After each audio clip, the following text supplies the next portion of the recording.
நள்ளிரவு 12:30. அடர்ந்த பனி சூழ்ந்த மலைப்பாதை, கூர்மையான வளைவுகள், மஞ்சள் நிற ஹெட்லைட் ஒளியில் மெதுவாக செல்லும் ஒரு பழைய அரசு பேருந்து. அமைதியும் மர்மமும் நிறைந்த சூழல்.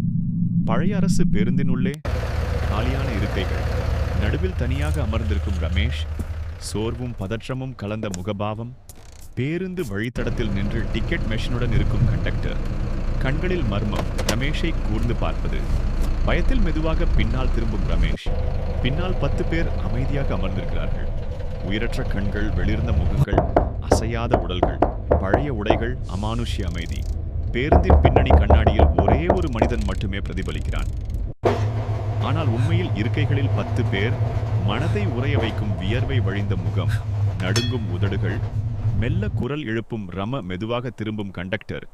கண்களில் உணர்ச்சியில்லாத பார்வை, லேசான அச்சுறுத்தும் சிரிப்பு. பேருந்து திடீரென நிற்கிறது. ஆபத்தான மலைவளைவு, கீழே பள்ளம், அடர்ந்த பனி.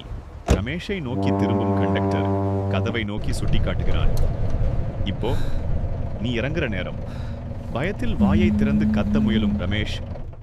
ஆனால் சத்தமே இல்லை. சுற்றிலும் இருக்கும். அவன் குரலும் ஏற்கனவே அந்த பேருந்தில் இறந்திருந்தது.